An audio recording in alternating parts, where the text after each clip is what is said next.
Welcome to 60 Seconds of Wellness Reflection. I'm Joyce Chacha from Wellness Hub, and today we are reflecting on what it really means to be a Gen Z.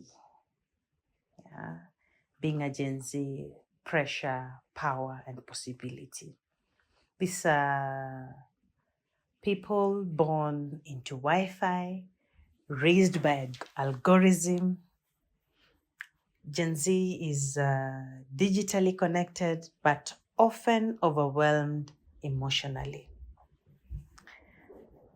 They have inherited climate anxiety, economic uncertainty, and a hyper curated world of comparison. They are told, chase dreams, chase success, look perfect, heal yourself, fix the system. All this before 25. But here's the truth. They are not just anxious. They are also aware. They are not just sensitive. They are deeply emotionally intelligent. Not just scrolling, but they're also searching for knowledge, for growth, and many things. At this stage, you question everything: gender roles, mental health, stigma, toxic productivity, and even some inherited beliefs.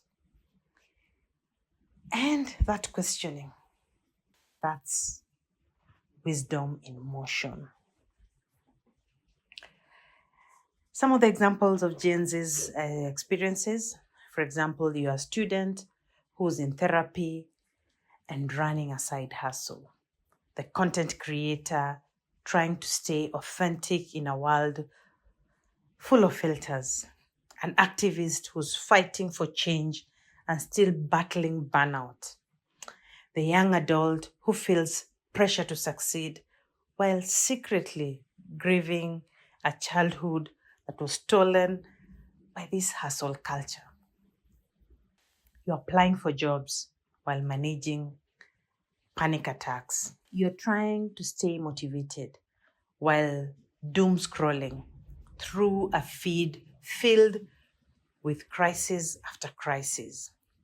You are expected to figure out your purpose by even age 22.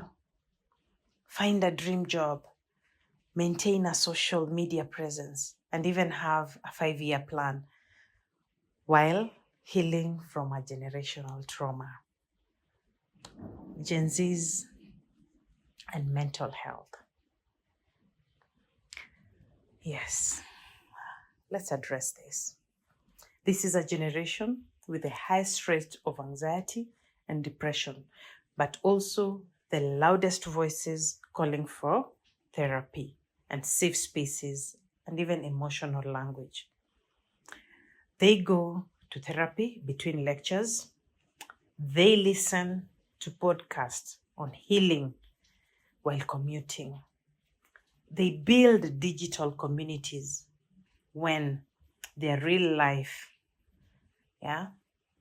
doesn't really make sense. They're still trying to understand it. They are embracing vulnerabilities in ways generations before could not. They cry, they journal, they meditate, they protest. They even normalize talking about their traumas. Not to trend, but because silence nearly destroyed the people before them. And what's the challenge for these Gen Zs? It's important that we balance activism with rest, some connection with solitude, visibility with authenticity, knowing when to speak out and even when to log off, learning how to be hopeful without being naive and angry. And even as you speak anger, being angry without losing your peace, holding both ambition and anxiety, being proud of who you are while still healing who you were taught to be. Indeed, Gen Z is also a generation that is normalizing mental health conversation, advocating for workplace flexibility, and redefining what success truly means.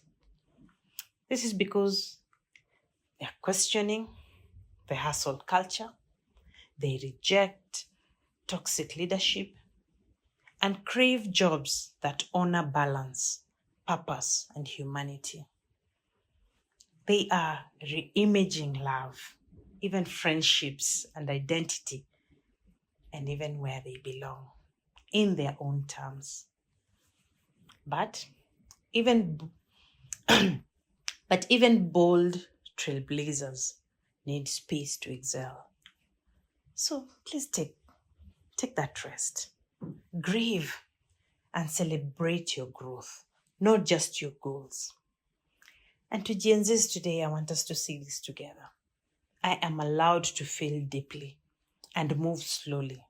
I can carry the power to unlearn, to rebuild, and to be fully me, the me.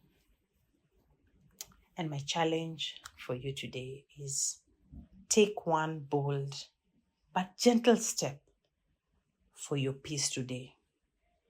If possible, log off, cry freely, call a friend, and set that boundary. That is healing and that is power. Thank you.